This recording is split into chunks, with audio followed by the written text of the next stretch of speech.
หลายแห้งเบื้องใหม่โอ้เป็นใหม่ถอนใหญ่นะขายใหม่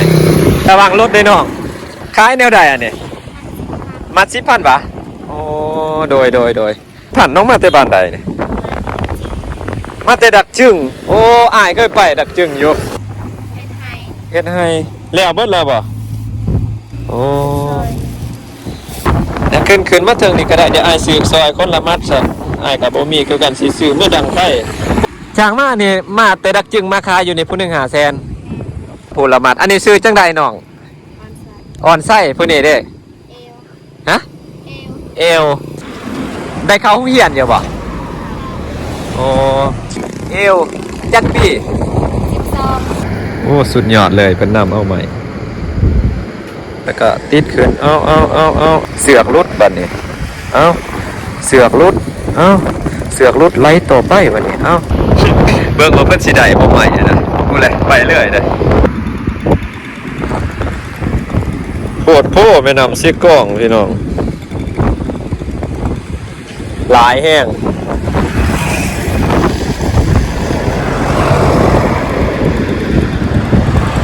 เป็นตะยานลีเด้นี่เป็นตะยานใหม่ถอนใหม่เบิ่งเป็นถอนบักใหญ่ เด้โอ้กระเจ้าครับเพื่ออันนั้นรัดเอาใหม่เบิ่งใหม่โอ้สว่าขนาดเนาะใหม่ขนาดเบื้องใหม่โอ้เป็นใหม่ถอนใหญ่นะไม่ปี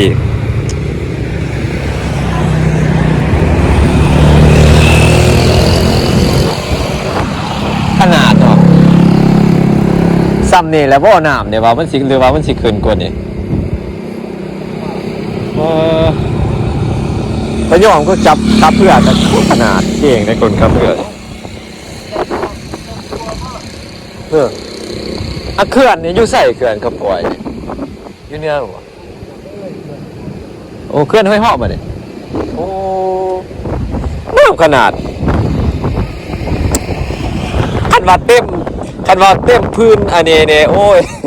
ครัวนี่สิอยู่ครัวเนี่ยว่าอยู่เลยเนาะเขื่อนสั้น1 2 สั้นว่าอยู่แล้วนี่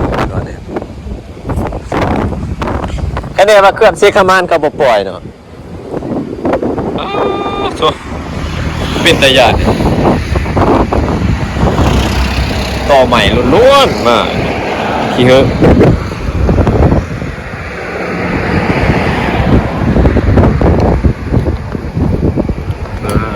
พี่น้องเลยมาโหดขนาดเทศซีขมานแบบท่านปล่อยซีกล่องปล่อยก่อนไม่มีแต่สอนฝักใหญ่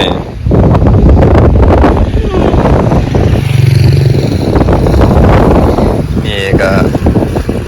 ขายเครื่องขายใหม่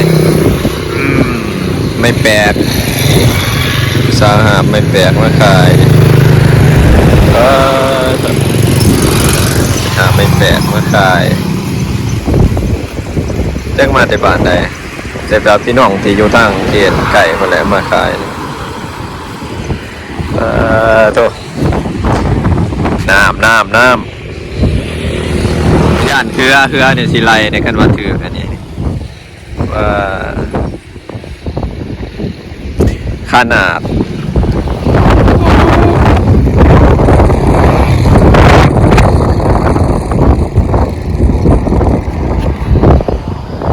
เดี๋ยวน้องไม่แปลกอายซื้อแน่ไม่แปลกอะนะซื้อแน่ไม่แปลกกันอายซื้อแน่ไม่แปลกอะขายบ่ไม่แปลกน้องขายบ่มาอายซื้อน้ำเนี่ยขามาผักมึงนี่รถได้อายซื้อเมื่อดังไพ่ระวังรถได้น้องระวังรถบ่ระวังรถขึ้นมาทางนี้ก็ได้ขายแนวใดอ่ะเนี่ยมัด10,000บาทโอ้โดย มาผีก่อนรถนะโอเคมัด10,000น้องเพิ่นก็โอ้มัด10,000อันนี้ก็10,000บ่โอ้เนาะอย่าอายเบิ่งเงินก่อนขึ้นมาทั้งนี้รถก็เจ้าแล่นไฟมามัด10,000น้องมาแต่บ้านใดนี่มาแต่ดักจึงโอ้อายเคยไปดักจึงอยู่โอ้มาแต่ดักจึงฝนขี่รถใหญ่มาบ่ขี่รถซิ่งอีซูซูมาโธ่อยู่บ้านน้องเฮ็ดไร่เฮ็ดนาอยู่บ่เฮ็ดไร่แล้วเบิดแล้วบ่โอ้เนาะแต่ขึ้นมาถึงนี่ก็ได้เดี๋ยวอายซื้อซอยคนละมัดซะอายก็บ่มีคือกันสิซื้อมื้อดังไฟผู้ใดไปหาไม้แปลกอันนี้ฮะหาเองบ่โอ้บัดน้องๆมานี่อันนั้นน้องๆมานี่ได้จ้างรถมาบ่จ้างรถมาฮะจ้างมานี่มาแต่ดักจึงมาขายอยู่ในผู้หนึง500,000แต่ว่ากะเวลาเฮาไปขายนี่ก็ได้พอได้หลายอยู่บ่ได้สมุก700,000เอาผู้ละมัดอันนี้ซื้อจังใดน้องออนไส้ผู้นี้เด้ฮะเอวอันนั้นเผายังอยู่หันเผาตะเลียงว่ะเผาตะเลียงบ่เผาน้องอ่ะเผายังส่วนเผายังได้เข้าโรงเรียนอยู่บ่โอ้หานี่ขายนี่หาเงินอีหยังแบบว่าให้น้องๆเองบ่หรือว่าเอาให้พ่อให้แม่นำแด่ให้พ่อให้แม่นำแด่โอ้เนาะเฮ็ดหน้าโดยโชคดีอันนี้สิไปทางใดต่อนี่สิย่างไปเรื่อยๆบ่หรือว่าสิไปเลาะขายตามบ้านเลาะไปขายตามบ้านน้องซื้อยังละอายลืมล่ะซื้อเอวจักปี12ปีโอ้12ปีผู้นี้เด้จักปี13ไอ้เอ้ยน้องกันบ่โอ้เนาะขอบใจขอให้มันมาเด้อโดยอ้ายก็บ่อันนี้โอ้อยู่เมืองดักจึงอยู่บ้านใดของเมืองดักจึงน่ะดักยกโอ้บุญสวงเฮือบางยานี่ได้ไปเบิ่งเขาสวงอยู่บ่ได้ไปโอ้โดยโชคดีน้องๆสิแม่นนอนนี่เลยเนาะโดยขอบใจพี่น้องเอ้ยเพิ่นมาแต่ดักจึงพุ่นใดบ่แม่นว่าสิอยู่มอเฮาก็บ่มีอันนี้สิมือซื้อมือดังไฟพี่น้องน้องๆจากเมืองดักจึงแขวงเซกองมานี่คนละ500,000กีบจ้างรถมาพี่น้องเอ้ยเพิ่นย่างอันนั้นย่างล้อตลอดเลยแหละคนละ500,000กีบเขาเจ้าอันนั้นจ้างรถมาพี่เนาะแต่ดักจึงเพราะว่าเมืองดักจึงก็อยู่แขวงไส้กรอกนะพี่น้องกว่าสิมาฮอดอัตตปืออันนี้แหละน้องๆจากเมืองดักจึงมาขายอยู่พี่ก็โอ้ยพี่น้องเอ้ยก็หาแบบว่าต่างวิธีไฟวิธีมันนะการหาเงินของเขาเจ้าพี่น้องเนาะก็ต่างคนต่างหาใช้วิธีการหาเงินหาคำกับบ่คือกันพี่น้องเอ้ยเนาะกระทางบ้านเฮากระทุกกระยากคือกันแต่ว่าก็หาแตกต่างกันทางพี่อุ้มลูกเองเอาบัดนี้เอาโอ้ยเนาะเบิ่งลูกหน่อยพี่น้องเอ้ยอุ้มลูกหน่อยอยู่ทางนี่โอ้อีต้นเพิ่นนี่เนาะเพิ่นมาแต่ดักจึงสิพากันไปทางใดเด้พี่น้องวันนี้เฮาก็ได้ซื้อไม่แปลกเพิ่นไม่แปลกน่าจะเพิ่นยังแต่เครื่องเนาะต้องอุ้มลูกหน่อยพี่น้องเอ้ยย่างมาเป็นอย่างที่ได้เห็นแล้วพี่น้องคนละ500,000เพิ่นว่าจ้างรถมาแต่ดักจึงก็บ่ธรรมดาเด้โธ่สิไปทางใดเด้นี่ อันนี้เฮาก็ซื้อเพิ่นเป็นมัดพี่น้อง เอาไม้ดังไฟอยู่ให้อยู่หน้ามันยังไงกว่าเฮาบ่มีแนวอันนั้นเนาะอ้อยไฟนะอันนี้เพิ่นก็สิย่างไปต่อเรื่อยๆเลยพี่น้องเอ้ยกว่าสิฮอดจุดหมายเพิ่นแล้วก็กว่าสิขาดให้มันเบิดพี่น้องเอ้ยเดี๋ยวมาเบิ่งน้ำต่อพี่น้องตีโท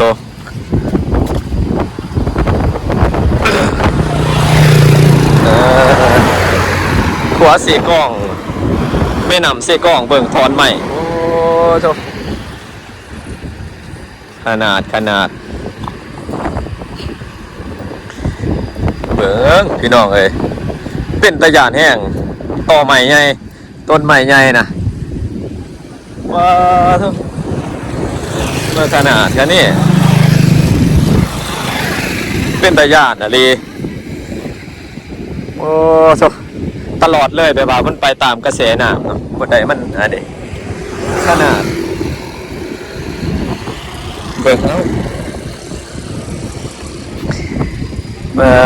โธ่พี่น้องเอ้ยเบิ่งต้นไม้ใหญ่ต้นไม้ใหญ่เห็นปะปาติโธ่จะมาขนาดแต่โอ้โธ่พี่น้องเอ้ยป้าอันนี้ต้นไม้ใหญ่ได้นี่น่าเชื่อได้พี่น้องเอ้ยต้นไม้ใหญ่ดีเลยปล่อยในสิท่วมคักๆนี่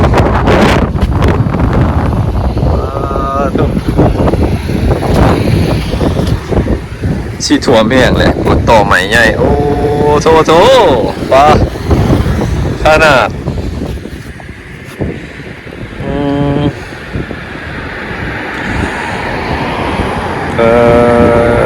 โธ่ไหลไปเรื่อยๆเลยพี่น้องเอ้ย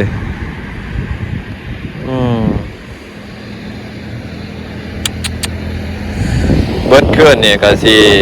เป็นแนวนี้ตลอดแหละแต่ว่าน้ำนี่ประจักษ์ว่ามันสิขึ้นสูงกว่านี้บ่เพราะว่าเขาเจ้าปล่อยเคลื่อนเรื่อยหรือว่าเคลื่อนอหย่างละอยู่บนห้วยเหาะบ่ขนาดน้ำนี่ตั้งว่าลายแห้งอะลีตัวลายแห้งเป็นตะยาน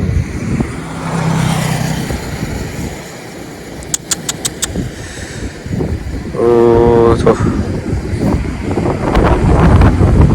เฮ้ย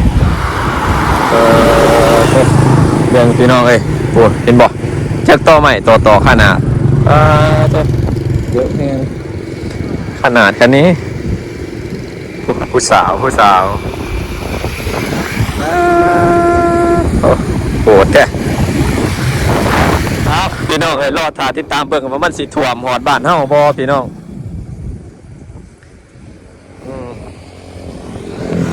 เดี๋ยวเบิ่งน้ำก่อน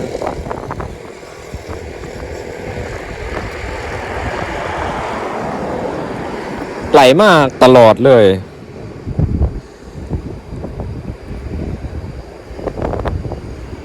ย้อนจังหวะเขื่อนแตกอยู่เขื่อนสิเปลี่ยนสีน้ำหน่อยตอนนั้นเนาะน้ำสีบ่ไหลขนาดโถ่โพด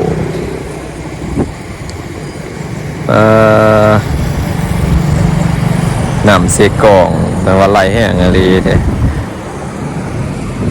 จะน้อยมันสิขึ้นฮอดอันนั้นแคมตัวนั้นเนาะพิมเซ่เนี่ยแล้วก็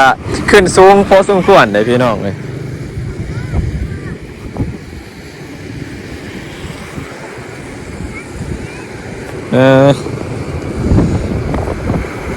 ขึ้นเอาเทเอาว่าเด้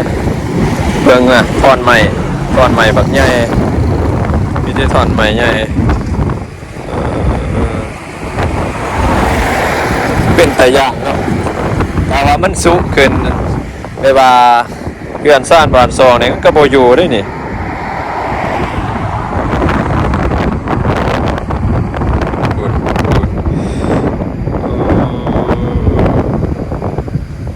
เบิ่งในกล่องมันคือว่ามันไหลบ่แห้งนะแต่ว่าที่จริงแล้วมันไหลแห้งเบิ่งใหม่ปอโถ่เหือเบิ่งเขาเจ้านำเอาใหม่พุ่นเทิงเหือพี่น้องเอ้ยจับเอาใหม่จับใหม่มันไหลตามน้ำเนี่ยเขาเจ้าไปจับไว้ จับเนี่ยโอ้ยได้ใหม่ยามเนี่ยก็คักอยู่ได้มีแต่ลัดเอา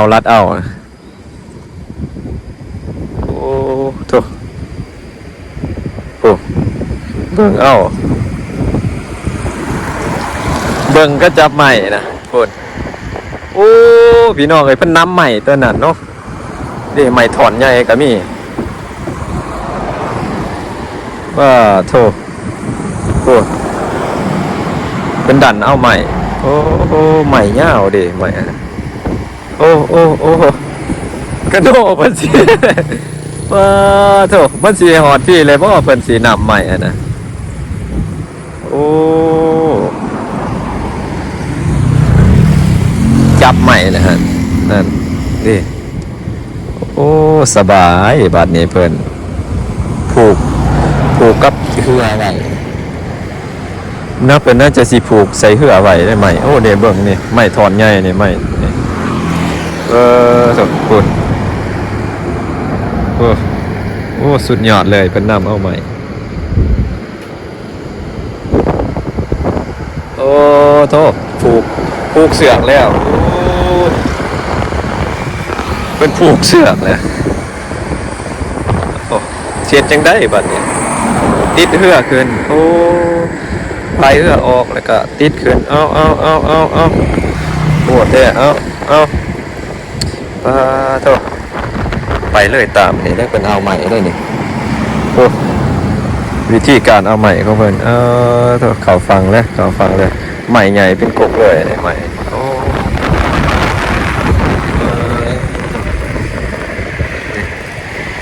นี่ใหม่ท่อนใหญ่โอ้พี่น้องเอาเป็นสิเฮ็ดจังใดเสือกรุดบัดนี้เอาเสือกรุดไล่ต่อไปบัดนี้เอาเสือกรุดโอ้บ่ทันเลยบ่ทันใหม่เลย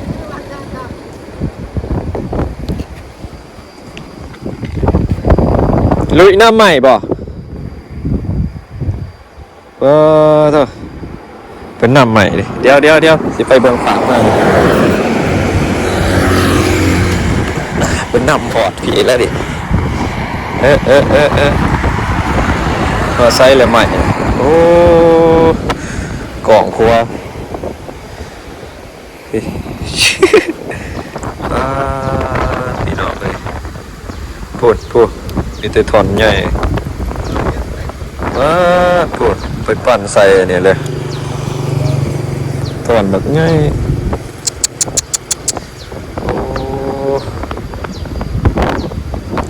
นั่นไปแล้วนะสีนำต่อนะสีนำต่อไปวันนี้ทุกสีนำต่อไป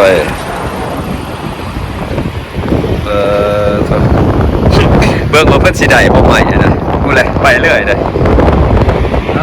โหดแท้ลูกพี่โอ้ยนำเอาใหม่จนได้เบิ่ง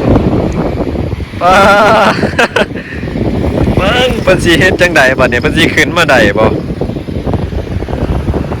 เบิ่งเพิ่นสิขึ้นมาได้บ่เพิ่นเอาใหม่เด้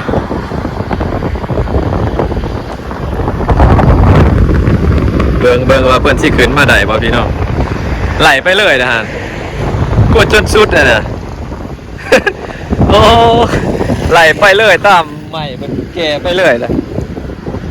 เอาเฮ็ดอันนี้ผู้ดีหอดฝ่าฝนผู้ดีปะทะกับสีกระมา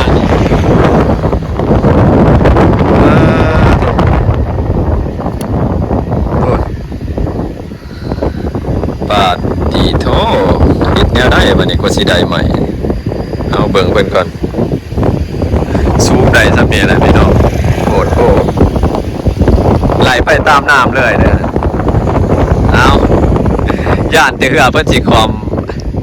เหือปีนกับพ่อแห้งเลยอันนี้หาจีน่ายทางนี้เด้อทางนี้ก็จะหาจับจีน่ายตามกันเลยไม่ย่านเหือเพิ่นสิเปลี่ยนโอ้ยพี่น้องเอ้ย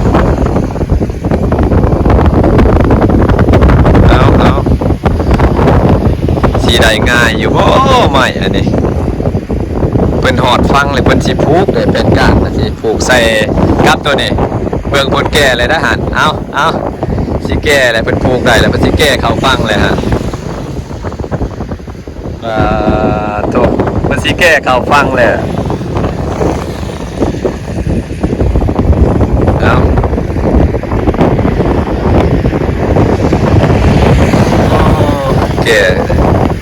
แก่เขาฟังแล้วป่ะเนี่ยพี่น้องเป็นสีได้อยู่เป็นสิแก่เขาฟังเอาพี่น้องคลิปนี้ก็เอาซ้ำนี่เนาะใหม่เนี่ยเพิ่นก็สีได้แล้วพายุเข่าไปดิเอ็ดให้แบบว่าน้ำลายเพราะว่าเขาจะปล่อยน้ำเขื่อนใส่เดี๋ยวสิขามไปสิขับบ้านก่อนพี่น้องโหด